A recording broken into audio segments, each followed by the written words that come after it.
पहले से ज्यादा लगे ना चॉकलेटी, हर 2 महीना में बनल बहपेटी। नैहर में रहलू टूटी टिहरी, ससुरवा में गोटैलू हे जान।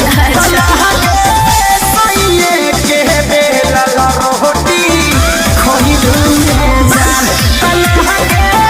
सैये के बेलल रोटी खइलू हे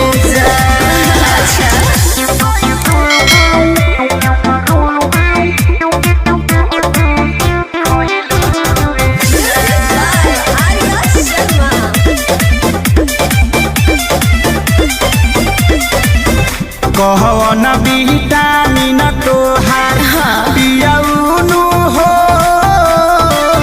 पियैले बारे। सेवा सेवा दानी लागे जमकेनु हो पहिले बारे। उसे तोरा का मतलब बा? सुख पावे कतना कही हो, हम दिन भर बैठल रही हो। का बुझला?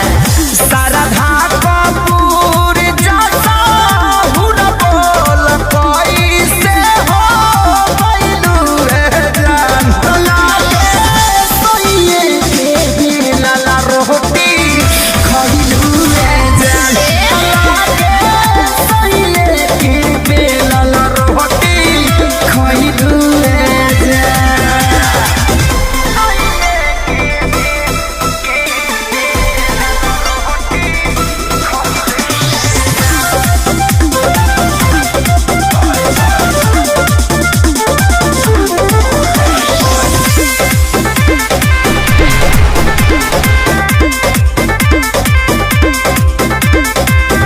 गुलु गुलु गाल दुनु भइल बा हो